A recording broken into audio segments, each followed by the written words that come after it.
କାହାଣୀ ନିସ୍ୱାର୍ଥ କର୍ମରେ ପୁଣ୍ୟ ଥାଏ। ଗୋଟିଏ ନଦୀର ପୋଲ ପାଖରେ ବଳୁଆ ଲୋକଟେ ଲୁଚି ଛପି ରହେ। ନିଛାଟିଆ ଅନ୍ଧାର ରାତିରେ ଯିଏ ସେହି ପୋଲ ବାଟ ଦେଇ ଯାଏ ତା ପାଖରେ ଥିବା ସମସ୍ତ ଟଙ୍କା ପଇସା ଛଡ଼େଇ ନିଏ। ଯଦି କିଏ ବିରୋଧ କରେ ତ ତାକୁ ନଦୀ ଗର୍ଭକୁ ଠେଲି ଦିଏ। ଏପରି ନିଷ୍ଠୁର ଆଚରଣ ପାଇଁ ତାକୁ ସମସ୍ତେ ଭୟ କରି ସେ ବାଟେ ଯିବା ଆସିବା କଲେ ନାହିଁ। ଲୋକଙ୍କ ଯିବା ଆସିବା ବନ୍ଦ ହେବାରୁ ତାର ରୋଜଗାର ବି ହେଲା ନାହିଁ। ତେଣୁ ସେ 2-4 ଦିନ ଉପବାସରେ ରହିଲା। ଶେଷରେ ନିଷ୍ପତ୍ତି ନେଲା ଯେ ଆଉ ଏଭଳି ମନ୍ଦ କାମ କରିବ ନାହିଁ। ପାଖରେ ଥିବା ଜଣେ ସାଧୁଙ୍କୁ ଭେଟି ନିଜର ସମସ୍ତ ପାପକର୍ମ ବିଷୟରେ ଖୋଲି କରି କହିଦେଲା। ସାଧୁ କହିଲେ, ତୁମେ ସେଇ ପୋଲ ପାଖରେ ବସି ପ୍ରଭୁଙ୍କ ନାମ ଜପ କର, ପୁରାଣ ପଢ଼, ଅସମୟରେ ପଡ଼ିଥିବା ଲୋକଙ୍କୁ ସାହାଯ୍ୟ କର। ତୁମର ପ୍ରସାଦ ସେବନର ବ୍ୟବସ୍ଥା ମୁଁ କରିଦେବି। ତୁମେ ନିୟମିତ ମନ୍ଦିରକୁ ଆସି ଠାକୁରଙ୍କୁ ପ୍ରଣାମ କରି ପ୍ରସାଦ ସେବନ କରିବ।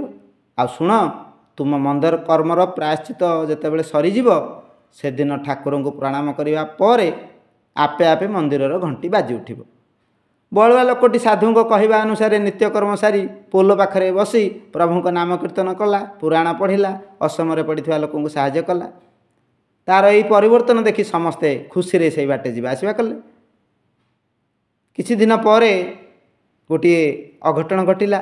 ଦୁର୍ବଳ ଲୋକଟିଏ ଅତି କାକୁତି ମିନତ ହୋଇ ଆଉ ଏକ ସବଳ ଲୋକକୁ କହୁଥାଏ ଯେ ମୋତେ ମାର ନାହିଁ। ତଥାପି ତାର ଅନୁରୋଧକୁ ନ ଶୁଣି ଆର ବଳୁଆ ଘାତକ ଲୋକଟି ତା ଉପରେ ଆକ୍ରମଣ କରିବା ପାଇଁ ଉଦ୍ୟତ ହେଲା। ଏକଥା ଦେଖି ପୁରାଣ ପଢ଼ୁଥିବା ପ୍ରଥମ ବଳୁଆ ଲୋକଟି ଆଉ ସମ୍ଭାଳି ପାରିଲା ନାହିଁ। ସଙ୍ଗେ ସଙ୍ଗେ ସେ ଘାତକକୁ ଆକ୍ରମଣ କଲା, ହାତରେ ତାକୁ ଟେକି ନେଇ ନଦୀ ଗର୍ଭକୁ ଫିଙ୍ଗିଦେଲା। ଦୁର୍ବଳ ଲୋକଟି ମୃତ୍ୟୁ ମୁଖରୁ ରକ୍ଷା ପାଇଲା। ସେଦିନ ଯେତେବେଳେ ମନ୍ଦିରକୁ ଆସି ସେ ବଳୁଆ ଲୋକ ପ୍ରଣାମ କଲା ତ ମନ୍ଦିରର ଘଣ୍ଟି ଆପଣା ଛାଏଁ ବାଜି ଉଠିଲା। ଶେଷରେ ସେଦିନର ସମସ୍ତ ଘଟଣା ଓ ମନ୍ଦିରର ଘଣ୍ଟି ଆପଣା ଛାଏଁ ବାଜିବାର ବୃତ୍ତାନ୍ତ ସାଧୁଙ୍କୁ କହିବାରୁ ସାଧୁ କହିଲେ, ତୁମ ଜୀବନର ପ୍ରଥମାର୍ଦ୍ଧରେ ନିଜର ସ୍ୱାର୍ଥ ପାଇଁ ତୁମେ ଅନ୍ୟକୁ ମାରୁଥିଲ, ଏବେ ଅନ୍ୟକୁ ବଞ୍ଚେଇବା ପାଇଁ ଆଉ ଏକ ଲୋକକୁ ମାରିଲ। ମାରିବା ତ ଏକା ପ୍ରକାର କ୍ରିୟା, କିନ୍ତୁ ପ୍ରଥମେ କରିଥିବା କର୍ମରେ ତୁମର ସ୍ୱାର୍ଥ ଥିଲା, ଅଥଚ ଏବେ ଯେଉଁ କର୍ମଟି କଲ ସେଥିରେ ତୁମର ସ୍ୱାର୍ଥ ନଥିଲା। ଏହି ନିସ୍ୱାର୍ଥ କର୍ମ ତୁମକୁ ପୁଣ୍ୟର ଅଧିକାରୀ କଲା।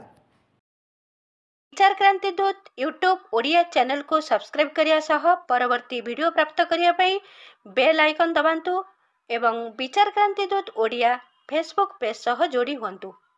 धन्यवाद।